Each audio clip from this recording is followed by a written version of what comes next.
Hello friend, তোমরা কেমন আছো? আশা করি সবাই খুব ভালো আছো। তোমাদের ভালোবাসা, তোমাদের আশীর্বাদে আমিও খুব ভালো আছি।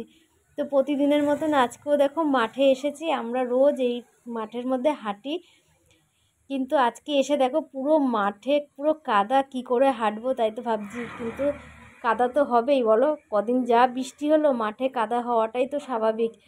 তো এসে মনটা খারাপ হয়ে গেল, কেননা এখানে অন্যদিন অনেক লোক থাকে। হ্যাঁ, এখানে আমরা এসে সবাই মিলে গল্প গল্প করি, হাঁটি।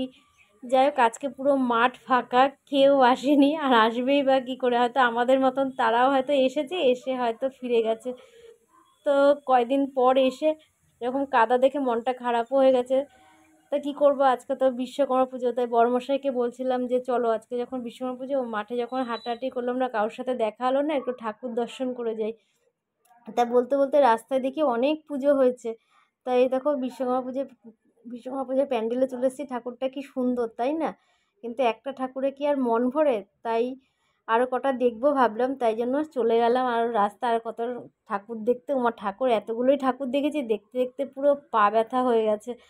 তা বললাম কি, এখানে আমাদের বাড়ির সামনেই চলে এসেছি, আর বাড়ির সামনে একটা পার্ক আছে, এই পার্কে একটু বসে এখানে একটু রেস্ট নিয়ে নিই। রোজই আসি এখানে, এখানে বসে রোজই রেস্ট নিয়ে একটু চা খাই, হাঁপিয়ে গেলে একটু জল খাই, তারপরে এখানে একটু গল্প গল্প করে যাই।